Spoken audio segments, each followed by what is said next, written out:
San Pablo, también conocido como Pablo de Tarso y antes llamado Saulo de Tarso, fue un persecutor de cristianos en su juventud, pero después de una aparición milagrosa, se convirtió en uno de los seguidores y evangelizadores más destacados del cristianismo en todos los tiempos.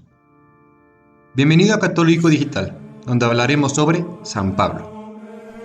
San Pablo nació entre el año 5 o 10 después de Cristo en Tarso, en el Imperio Romano como ciudadano de este.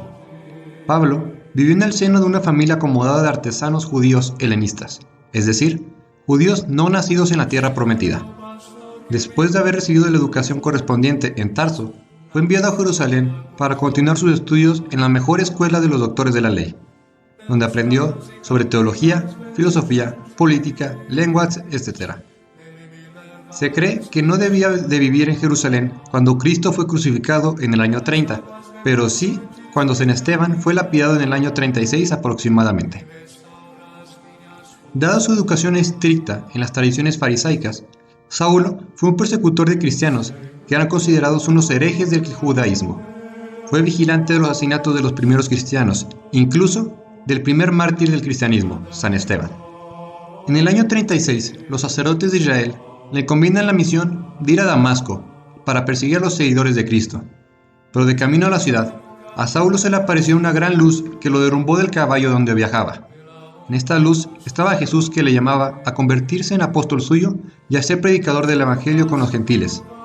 Este relato se encuentra en los Hechos de los Apóstoles y en varias cartas de San Pablo. Después de quedarse unos días en Damasco, donde se puso en contacto con un grupo de cristianos, se retiró algunos meses al desierto para cimentar sus creencias y su fe en el silencio y en la soledad. Cuando volvió a Damasco, un grupo de fanáticos judíos lo atacó, por lo que tuvo que huir de aquella ciudad. Se puso en camino a Jerusalén para ponerse en contacto con los demás cristianos y sus líderes, como San Pedro. Este encuentro fue difícil, pues Pablo ya tenía una reputación muy fuerte como perseguidor de cristianos. Después de su encuentro y presentación frente a los líderes de la iglesia, se marchó a Tarso, su ciudad natal, donde residió y predicó hasta el año 43, cuando se mudó a Antioquía. En el año 46, Pablo realiza su primer viaje apostólico, donde visita Chipre y Asia Menor. Acabando su primer viaje, Pablo residió en Antioquía y asistió al primer concilio, el Concilio de Jerusalén, en el año 50. En su segundo viaje, a finales del año 50, Pablo visitó Macedonia, pasando antes por muchas comunidades cristianas ya fundadas. Se cree que fue en este viaje donde Pablo escribe su primera carta, la carta a los tesalonicenses.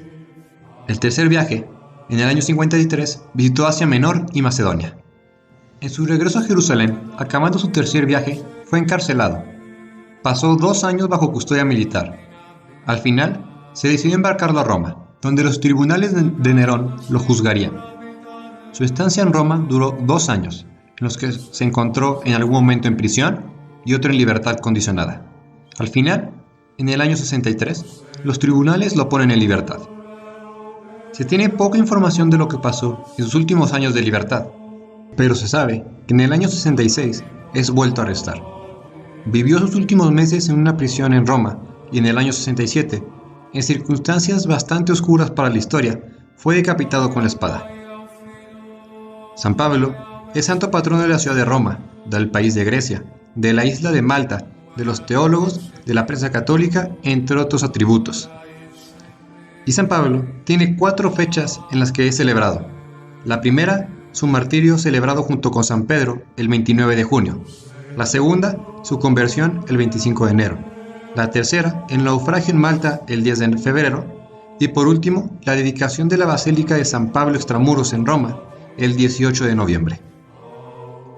Y antes de que te vayas, te invito a que te suscribas y actives la campana, para que no te pierdas ninguna noticia del canal.